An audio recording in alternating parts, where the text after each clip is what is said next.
Hi guys! Welcome to my vlog. And here I am again, your Just Loki.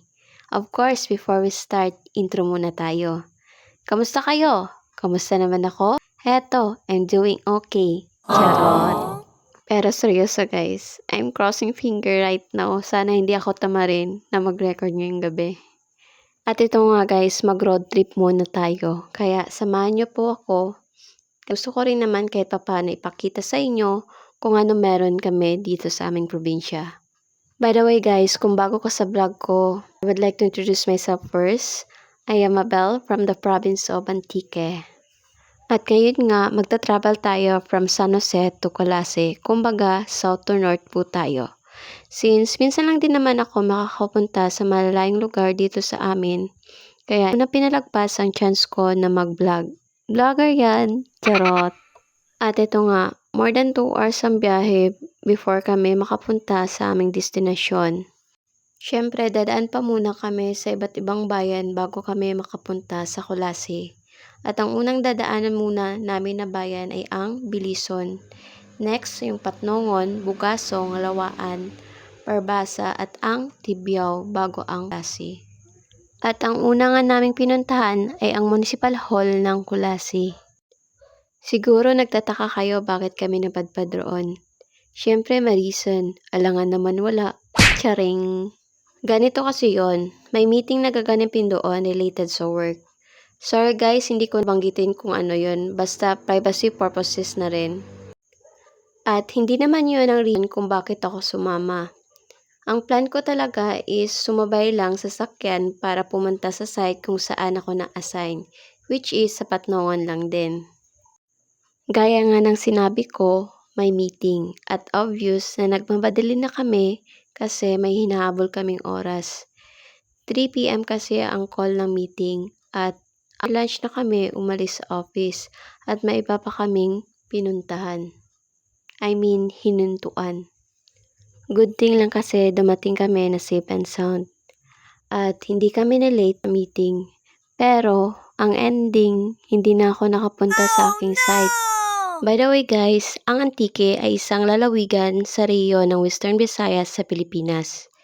Kilala ito sa mga natural na tanawin tulad ng mga bundok, talon at hot spring.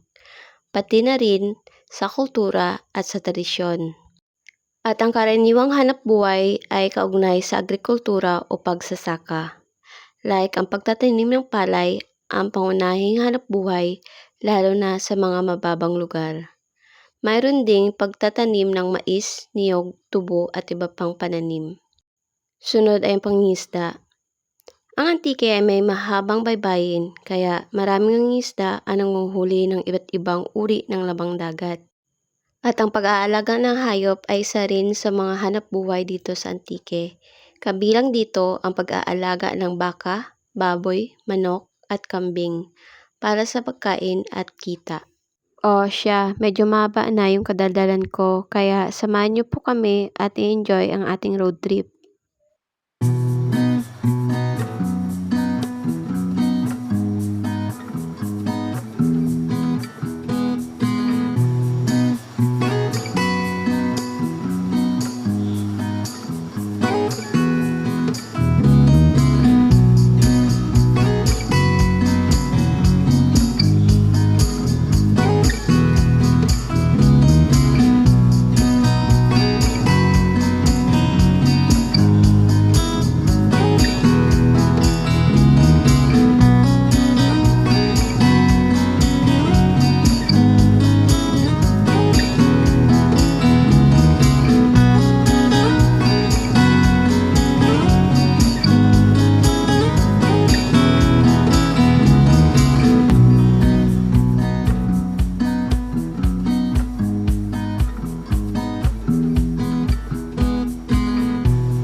And finally guys, we are approaching to the town of Kulasi at ang una nating destinasyon ay ang munisipyo ng Kulasi.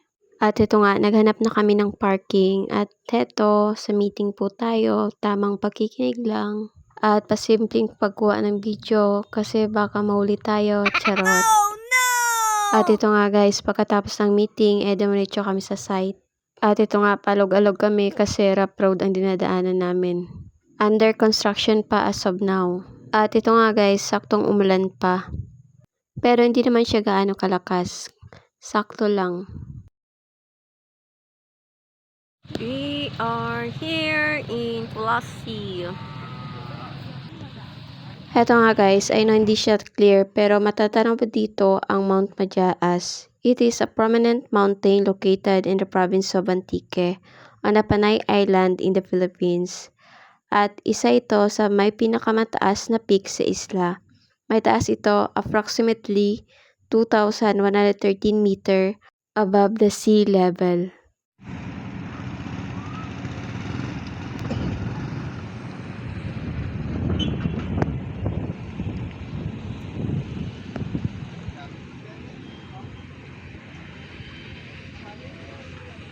At ito nga, kumain na kami saglit, then umuwi na rin kami.